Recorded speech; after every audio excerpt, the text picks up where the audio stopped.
Hi! I took such a long break, I know.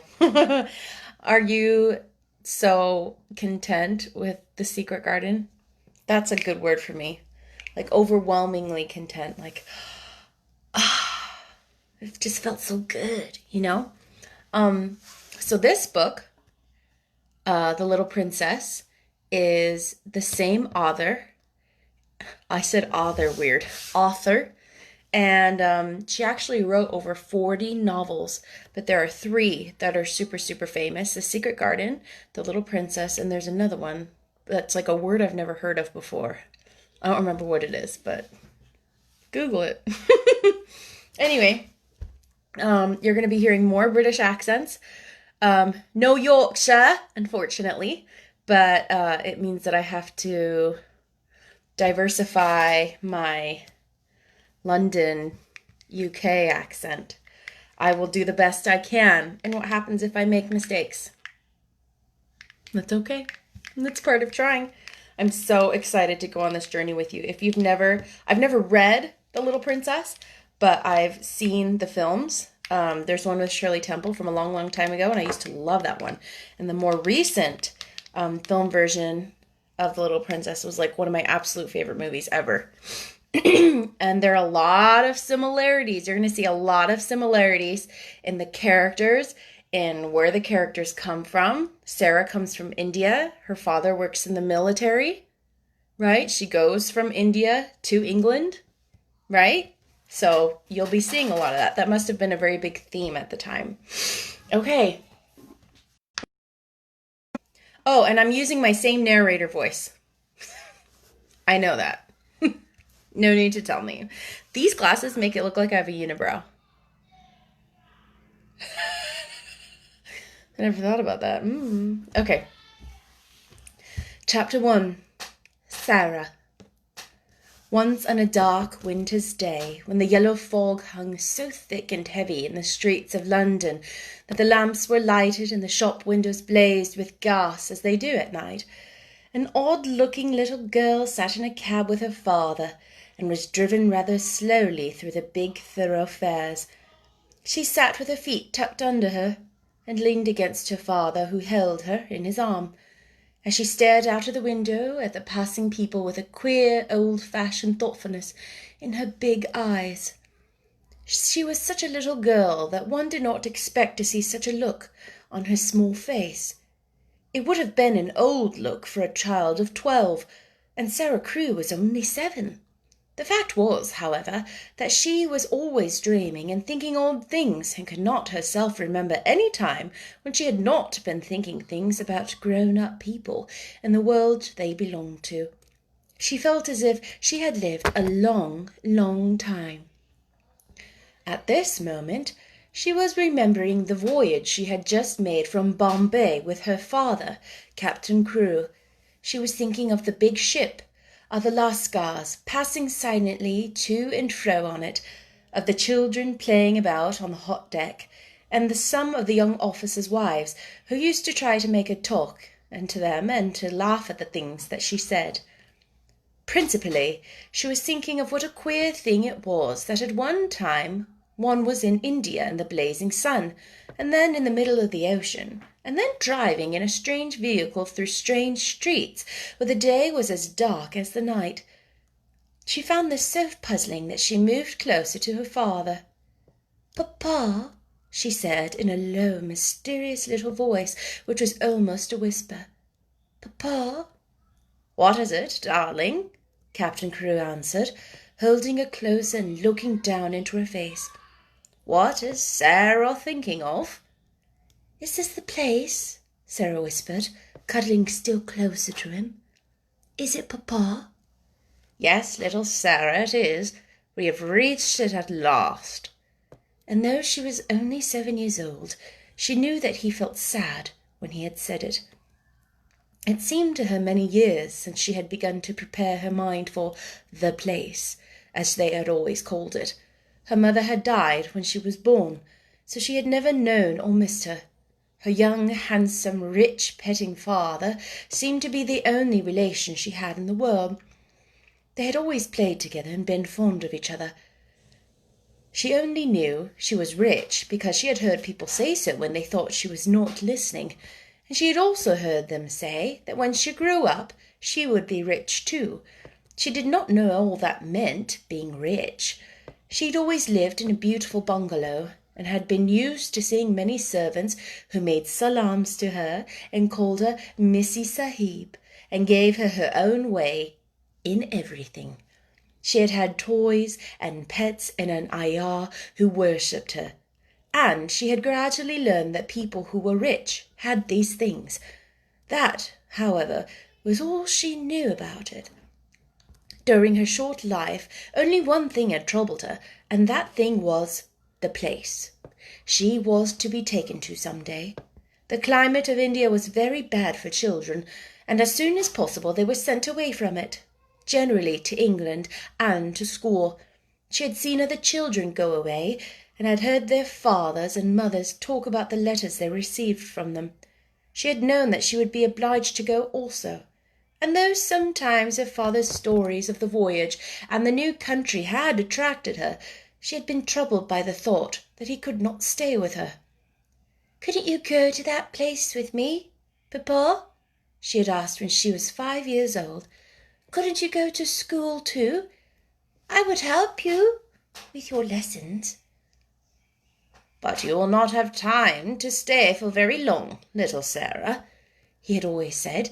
"You will go to a nice house where there will be a lot of little girls, and you will play together, and I will send you plenty of books, and you will grow so fast that it will seem scarcely a year before you are big enough and clever enough to come back and take care of Papa." She had liked to think of that, to keep the house for her father, to ride with him, and sit at the head of his table when he had dinner parties, to talk to him and read his books. That would be what she would like most in the world, and if one must go away to the place in England to attain it, she must make up her mind to go. She did not care very much for other little girls, but if she had plenty of books, she could console herself. She liked books more than anything else, and was, in fact, always inventing stories of beautiful things and telling them to herself. Sometimes she had told them to her father, and she had liked them so much. "Well, Papa," she said softly, "if we are here, I suppose we must be resigned." He laughed at her old-fashioned speech and kissed her. He was really not at all resigned himself, though he knew he must keep that secret. His quaint little Sarah had been a great companion to him, and he felt he should be a lonely fellow when, on his return to India, he went into his bungalow, knowing he need not expect to see the small figure in his white frock come forward to meet him. So he held her very closely in his arm as the cab rolled into the big, dull square in which stood the house which was the destination. It was a big, dull brick house, exactly like all the others in its row, but that on the front door was shown a brass plate in which was graved, in black letters, "Miss Minchin, Select Seminary for Young Ladies." "Here we are, Sarah," said Captain Crewe, making his voice sound as cheerful as possible. Then he lifted her out of the cab, and they mounted the steps and rang the bell. Sarah often thought afterward that the house was somehow exactly like Miss Minchin. It was respectable and well furnished, but everything in it was ugly, and the very armchairs seemed to have hard bones in them. In the hall everything was hard and polished. Even the red cheeks of the moon face on the tall clock in the corner had a severe, varnished look. The drawing-room into which they were ushered was covered by a carpet with a square pattern upon it. The chairs were square, and a heavy marble timepiece stood upon the heavy marble mantel. As she sat down in one of the stiff mahogany chairs, Sarah cast one of her quick looks about her.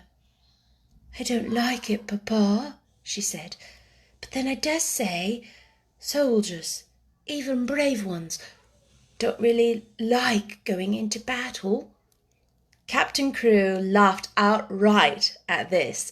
He was young and full of fun, and he never tired of hearing Sarah's queer speeches. "Oh, little Sarah," he said, "what shall I do when I have no one to say solemn things to me? No one else is quite as solemn as you are." "But why do solemn things make you laugh so?" inquired Sarah. "Because you are such fun when you say them," he answered, laughing still more. And then suddenly he swept her into his arms and kissed her very hard, stopping laughing all at once and looking almost as if he had come with tears in his eyes. It was just then that Miss Minchin entered the room. She was very like her house, Sarah felt, tall and dull, and respectable and ugly. She had large, cold fish eyes, and a large, cold, fishy smile. It spread itself into a very large smile when she saw Sarah and Captain Crewe. She had heard a great many desirable things of the young soldier from the lady who had recommended her school to him. Among other things, she had heard that he was a rich father who was willing to spend a great deal of money on his little daughter. "It would be a great privilege to have charge of such a beautiful and promising child, Captain Crewe," she said, taking Sarah's hand and stroking it. "Lady Meredith has told me of her unusual cleverness. A clever child is a great treasure in an establishment like mine." Sarah stood quietly, with her eyes fixed upon Miss Minchin's face. She was thinking something odd, as usual. "Why does she say I'm a beautiful child?" she was thinking. "I'm not beautiful at all. Colonel Grange's little girl, Isabel, is beautiful. She has dimples and rose-coloured cheeks and long hair the colour of gold. I have short black hair and green eyes. Besides which, I am a thin child and not fair in the least. I am one of the ugliest children I ever saw." She is beginning by telling a story. She was mistaken, however, in thinking she was an ugly child. She was not in the least like Isabel Grange, who had been the beauty of the regiment, but she had an odd charm of her own. She was a slim, supple creature, rather tall for her age, and had an intense, attractive little face. Her hair was heavy and quite black and only curled at the tips. Her eyes were greenish-grey, it is true. They were big, wonderful eyes with long black eyelashes, and though she herself did not like the colour of them, many other people did. She was very firm in her belief that she was an ugly little girl, and she was not at all elated by Miss Minchin's flattery. "I should be telling a story if I said she was beautiful," she thought, "and I should know I was telling a story. I believe I am as ugly as she is, in my way. What did she say that for?" After she had known Miss Minchin longer, she learned why she had said it. She discovered that she said the same thing to each papa and mamma who brought a child to her school. Sarah stood near her father and listened while he and Miss Minchin talked. She had been brought to the seminary because Lady Meredith's 2 little girls had been educated there, and Captain Crewe had a great respect for Lady Meredith's experience. Sarah was to be what was known as a parlour boarder, and she was to enjoy even greater privileges than parlour boarders usually did. She was to have a pretty bedroom and sitting-room of her own. She was to have a pony and carriage, and a maid to take the place of the ayah who had been her nurse in India. "I'm not in the least anxious about her education," Captain Crewe said, with his gay laugh, as he held Sarah's hand and patted it. "The difficult thing will be to keep her from learning too fast and too much. She is always sitting with her little nose burrowing into books. She doesn't read them, Miss Minchin. She gobbles them up, as if she were a little wolf instead of a little girl. She is always starving for new books to gobble, and she wants grown books too. Great big fat ones, French and German, as well as English, history and biography and poets and all sorts of things. Drag her away from her books when she reads too much.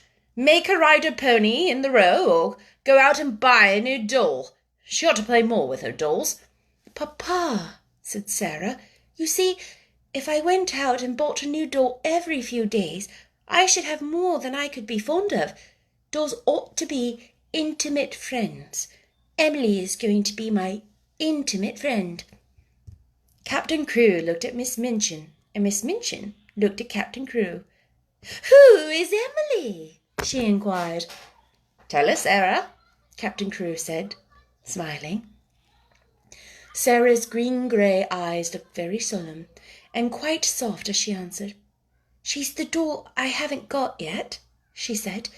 She is a doll Papa is going to buy for me. We are going out together to find her. I have called her Emily. She's going to be my friend when Papa is gone. I want to talk to her about him. Miss Minchin's large fishy smile became very flattering indeed. What an original child, she said. What a darling little creature. Yes, said Captain Crewe, drawing Sarah close. She is a darling little creature. Take great care of her for me, Miss Minchin. Sarah stayed with her father at his hotel for several days. In fact, she remained with him until he sailed away again to India.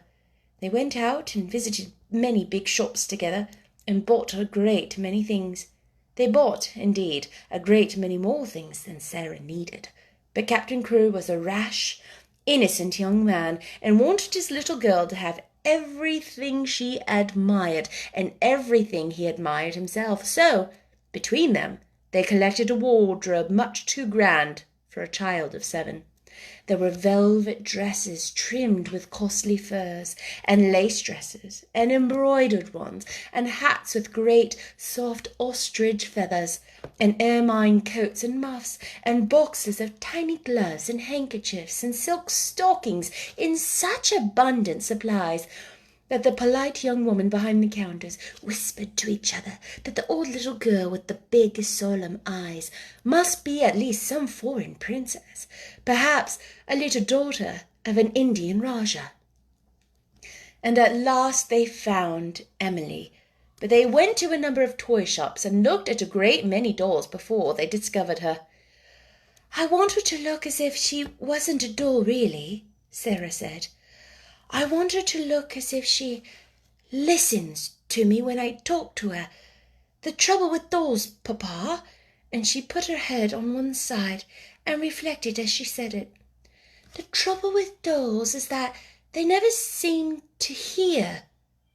So they looked at big ones and little ones, at dolls with black eyes and dolls with blue, at dolls with brown curls and dolls with golden braids, dolls dressed and dolls undressed.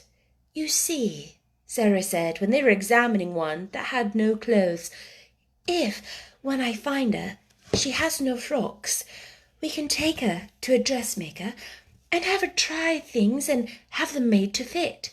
They will fit better if they are tried on. After a number of disappointments, they decided to walk and look in at the shop windows and let the cab follow them. They had passed 2 or 3 places without even going in, when, as they were approaching a shop which was really not a very large one, Sarah suddenly started and clutched her father's arm. "Oh, Papa!" she cried. "There is Emily!"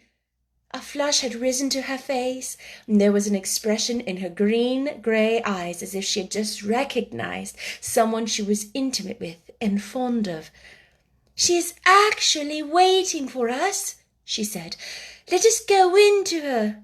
"Dear me," said Captain Crewe, "I feel as if we ought to have someone to introduce us." "You must introduce me, and I will introduce you," said Sarah. "But I knew her the minute I saw her, so perhaps she knew me too." Perhaps she had known her, She had certainly a very intelligent expression in her eyes when Sarah took her in her arms. She was a large doll, but not too large to carry about easily. She had naturally curling golden brown hair, which hung like a mantle about her, and her eyes were a deep, clear grey blue, with soft, thick eyelashes, which were real eyelashes and not mere painted lines. "Of course," said Sarah, looking into her face as she held her on her knee. "Of course, Papa. This is Emily." So Emily was bought and actually taken to a children's outfitter's shop and measured for a wardrobe as grand as Sarah's own. She had lace frocks, too, and velvet and muslin ones, and hats and coats and beautiful lace-trimmed underclothes and gloves and handkerchiefs and furs. "I should like her always to look as if she was a child with a good mother," said Sarah. "I'm her mother, though I am going to make a companion of her." Captain Crewe would really have enjoyed the shopping tremendously, but that a sad thought kept tugging at his heart. This all meant he was going to be separated from his beloved, quaint little comrade.